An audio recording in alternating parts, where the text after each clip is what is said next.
Saudara 19 keluarga Kampung Bayam masih bertahan di tenda yang mereka dirikan di kawasan Jakarta International Stadium. Mereka menolak relokasi ke tempat yang jauh dari tempat tinggal saat ini. Warga sebelumnya telah survei ke Rusun Nagrak dan mengeluhkan akses yang jauh dan sulit, terutama untuk anak sekolah. Hal ini membuat warga tak sanggup karena banyak anaknya yang masih bersekolah di sekitar JIS. Padahal Pemprov DKI menggratiskan sewa Rusun Nagrak. Sedangkan di Rusun Kampung Bayam belum semuanya jadi, saudara. Selain itu warga juga harus membayar Rp750.000 di unit tersebut.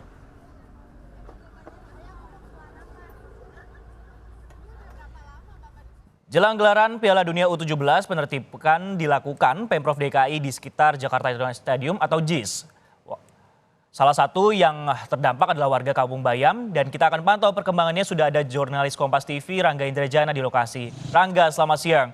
Apakah warga masih bertahan di sana di trotoar JIS dan benarkah warga diminta untuk mengosongkan tenda? Mengingat kalau informasi terakhir dari Anda kemarin adalah pada hari Jumat sebenarnya sudah diminta untuk dikosongkan.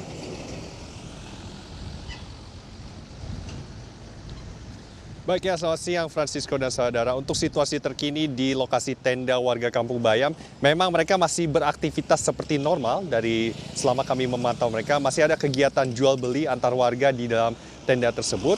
Dan untuk pesan dari pemerintah, memang betul bahwa mereka sudah dihimbau untuk mengosongkan tenda sejak Jumat minggu lalu, pekan lalu, maksud kami Jumat kemarin, untuk dibongkar secara mandiri atau tidak akan dibongkar secara paksa. Namun mereka menurut informasi dari para warga yang masih berkediaman di tenda warga ini, mereka masih melanjutkan diskusi dengan pemerintah. Dalam hal ini Lurah Papanggo Tommy Haryono yang mereka sebut masih berkomunikasi sejak kemarin hari Sabtu hingga kini.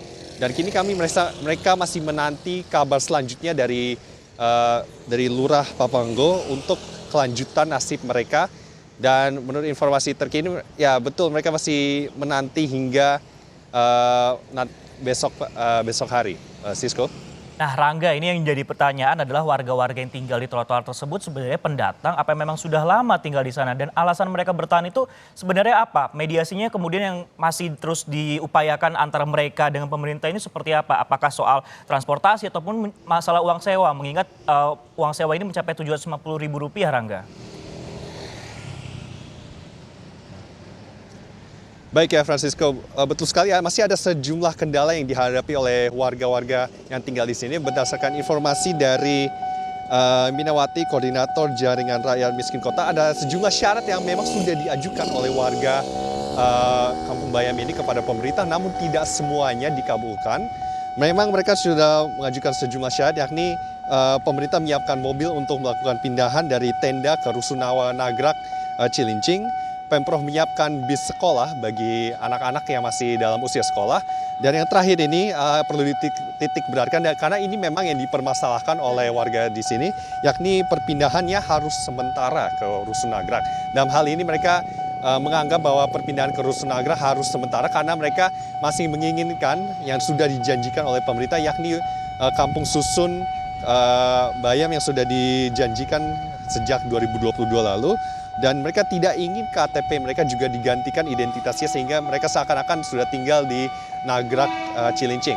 Untuk informasi selengkapnya berikut adalah penjelasan dari Minawati, Koordinator Jaringan Rakyat Miskin Kota. Kami mohon pemerintah juga mendengarkan suara rakyat. Itu kami terpaksa loh terima itu, jauhnya minta ampun. Saya survei kemarin 3 jam perjalanan kalau mau tahu. Anak sekolah bayangin aja 3 jam. Karena mereka nggak merasakan 3 jam loh itu transit, itu 3 mobil transit Transjakarta. Dari sini ke Priuk ke Lurah Semper Timur, dari situ baru ke Nagrak 3 jam. Belum nunggu mobilnya pas penuh, kita ngalah lagi penuh itu. Kalau anak sekolah, oke, mereka bisa bis sekolah. Itu yang kami mau, berapa tahun mereka, kami nggak mau ucapan harus ada hitam di atas putih. Baik ya, demikian penjelasan dari Minawati, perwakilan dari Koordinator Jaringan Rakyat Miskin Kota. Ya, selain itu, Sisko dan saudara, warga di sini memang warga yang sudah lama tinggal di lokasi Kampung Bayam, sehingga justru mereka mengkhawatirkan bahwa kampung Susun Bayam yang sudah dipersiapkan pemerintah ini, dan namun mereka tidak bisa membayar sewanya. Mereka mengkhawatirkan itu ditempati oleh warga pendatang. Jadi warga-warga di sini memang warga yang sudah lama tinggal, bahkan ada yang sampai 10 tahun sudah tinggal di kawasan Kampung Bayam, dan mereka khawatir bahwa rumah yang sudah dijanjikan mereka itu bisa ditempati oleh warga lain. Sisko? Berbagai poin yang diinginkan oleh masyarakat yang tinggal di Kampung Bayam terkait masalah relokasi. Nah, ini juga cukup menarik, Rangga dan juga saudara. Kan relokasinya ini diminta oleh pemerintah ini secara mandiri ataupun dengan bongkar paksa. Nah, bongkar paksanya ini paling lama ini akan dilakukan oleh pemerintah kapan? Apakah sudah ada informasinya, Rangga? Mengenai informasi kapan dilakukannya bongkar paksa, Sisko dan saudara, belum ada kejelasan dari Lurah Pavanggo, karena mereka hingga detik ini masih melakukan diskusi dengan warga, sehingga kami masih menanti kelanjutannya dari pihak warga apakah pemerintah akan mengabulkan syarat mereka, yakni perpindahan ke Rusun Nagrak Cilincing itu akan dilakukan secara sementara atau justru akan permanen. Karena mereka memang warga juga sekali lagi mengkhawatirkan jarak tempuh dari Rusun Nagrak Cilincing ke lokasi anak-anak mereka bersekolah itu cukup jauh.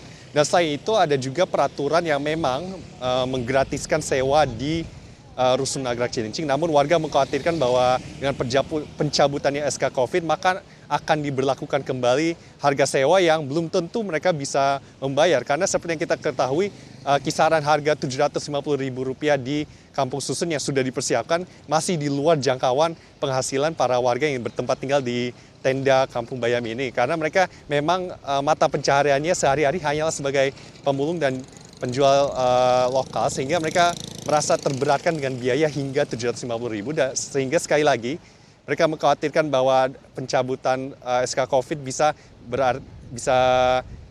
menyebabkan adanya sewa di Rusun Nagrak, meskipun sudah disebut oleh pemerintah tidak akan dibebankan biaya sewa, hanya akan dibebankan biaya untuk air dan listrik, sehingga itulah titik yang dikhawatirkan oleh warga di sini. Mereka tetap ingin perpindahan ke Rusun Nagrak Cilincing dilakukan secara sementara, namun mereka ingin kembali ke Kampung Bayam dan bertempat tinggal di rusun yang sudah dijanjikan kepada mereka di Kampung Susun Bayam. Sisko? Baik, masih terus dicari jalan tengahnya antara pemerintah dan masyarakat yang masih tinggal di tenda-tenda di trotoar JIS, karena ada sejumlah poin kemudian disampaikan terkait masalah kepindahan, waktu tempuh untuk anak-anak bersekolah. Terima kasih Rangga Indrajana yang melaporkan langsung dari sana.